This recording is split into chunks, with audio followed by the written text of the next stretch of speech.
The H5N1 bird flu has set a new record this year, resulting in the death of over 53 million birds in the US. However, these deaths are not all attributed to the bird flu. In fact, the overwhelming majority is from proactively culling, the killing of farm animals to prevent an outbreak in the first place, leading many to worry about our future food supply in the US. The H5N1 detection and proactive culling has extended to 46 states according to a report from the U.S. Department of Agriculture. The report also says that the number of U.S. states affected in 2022 is more than double the number of states that were affected in 2015, the previously largest bird flu outbreak year on record. 1.8 million chickens are to be executed in Nebraska, after already culling 6.8 million farm birds. In Iowa, 15.5 million birds have been culled this year, and in Maryland, recent infections have led to the killing of 24,000 birds, based on only 22 samples from 22 birds that tested positive for the bird flu. Although the CDC has tracked the health of more than 5,000 people with exposures to bird flu virus-infected birds, only one positive human case has been reported this entire year. So, the real danger with bird flu isn't human transmission as much as it is a food supply issue, because millions of farm-raised birds, chickens, turkeys, geese, etc., are killed en masse to proactively avoid an outbreak.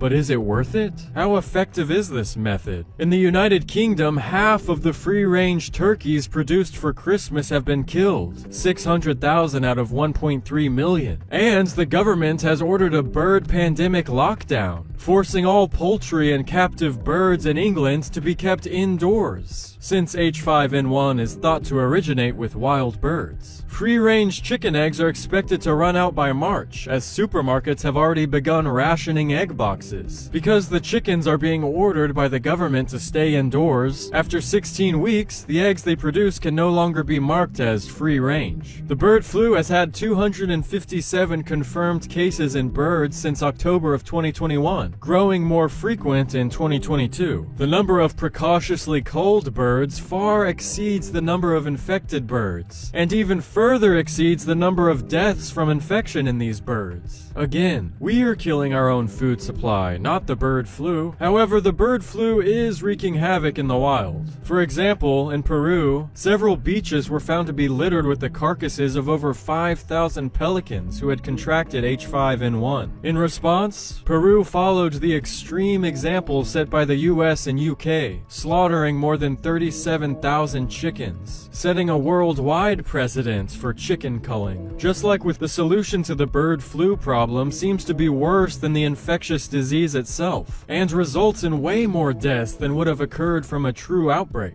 Americans especially should prepare for even more price inflation with eggs, chicken, and turkey. Fill your freezer if you can, and please pray for the future of this country's food supply. Americans are gonna get furious when they hear this. After a year of paying the highest food prices in nearly 4 decades, industry insiders are warning that your grocery bill is set to shoot up even higher this winter, and the coming round of increases is gonna be extremely painful. 50, 60, and even 70% price hikes are no longer a threat, but a reality millions of households in the United States are already facing. At this point, more than 1 in 5 American families is reporting food insecurity due to the skyrocketing costs, according to the results of a survey released yesterday by the Urban Institute. Our domestic food production took a massive hit this year, and farmers are fuming, with the situation saying that things are definitely not gonna be okay. Meanwhile, supermarket CEOs and restaurant chains are telling the public to buy and stock up on supplies while they still can, because conditions are only gonna get more complicated from here on. In other words, it's time to get ready for a cold, dark winter, while our hard-working population gets increasingly fed up with the oppressive cost of living and the abusive surge in food inflation.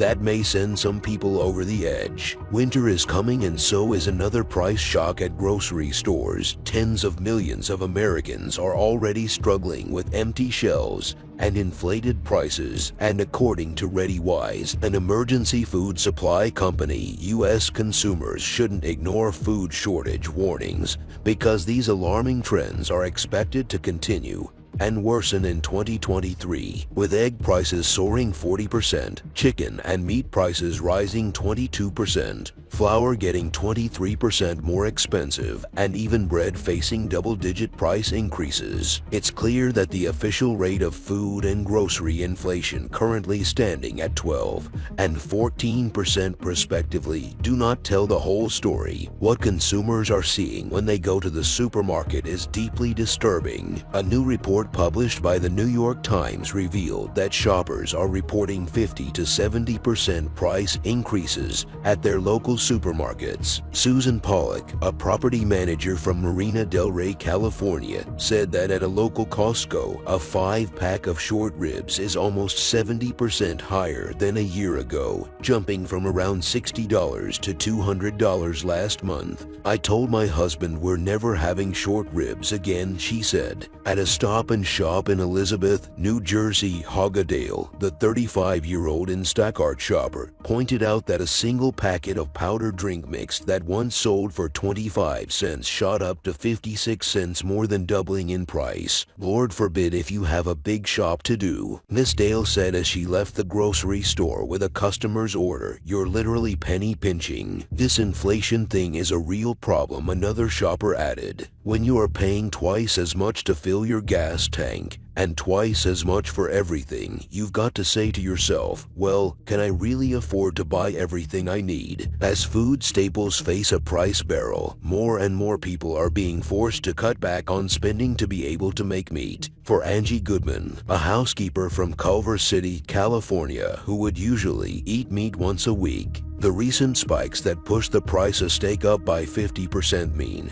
that she may only be able to eat meat once a month. Miss Goodman, 54, noted that she makes less than $15 an hour, a figure that has remained stagnant as the cost of living continued to climb. "Basic things are very expensive," she said. "It's crazy. I'm just taking extra loans to pay for my expenses. I'm maxing out on my credit cards." In recent weeks, furious shoppers have flooded the internet with stories on how much the rise in everyday expenses is impacting their families. One of them shared their shopping on Reddit, shocking others with a basket of just 15 items for over $50. "When I saw the bill, I definitely felt that America is getting way too expensive to even cover basic needs," he wrote. The bad news is that the next wave of price increases is expected to reflect the ripple effect of over 24 months of disruptions in our food supply chain and our domestic agricultural production. In plain English, prepare your wallets because another blow is coming. Some of the nation's leading food suppliers, farmers, industry insiders, supermarket CEOs, and restaurant chains are all sounding the alarm about winter price hikes.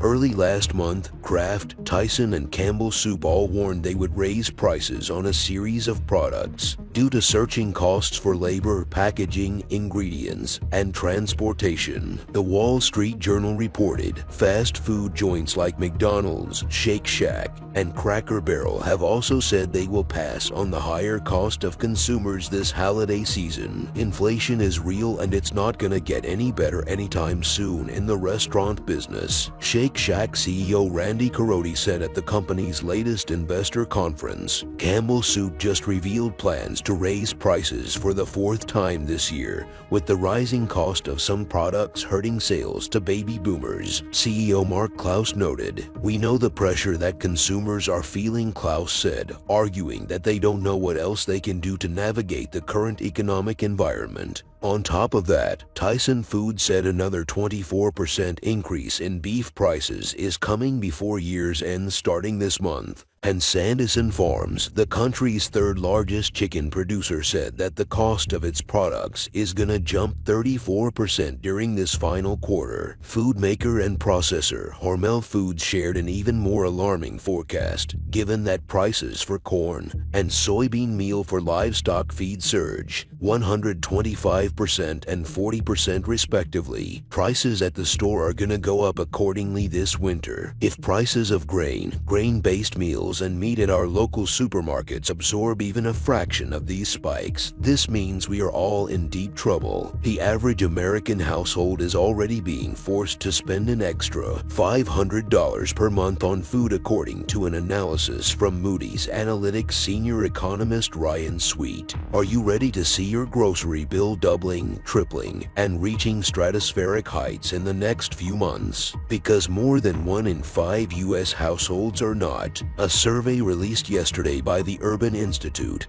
and the Robert Wood Johnson Foundation found that 22% of American families reported food insecurity in September, with food prices skyrocketing at the same time that many of the pandemic relief provisions have ended. Many families and individuals have struggled to afford enough food. Jamie Bartle, senior program officer at the Robert Wood Johnson Foundation, said in a statement, "Policies need to be put in place immediately to ensure that everyone in every community in America, especially our children, has equitable access to healthy, affordable food." He emphasized, "The outlook is not reassuring. I think food prices are going to continue to increase for probably a good year and a half," alerts Phil Leppert, founder of SupermarketGuru.com. On the same note, Supermarket CEO John Kaiser is urging Americans to buy now because food inflation will only get much worse. "I've seen price increases coming through for the whole year between price increases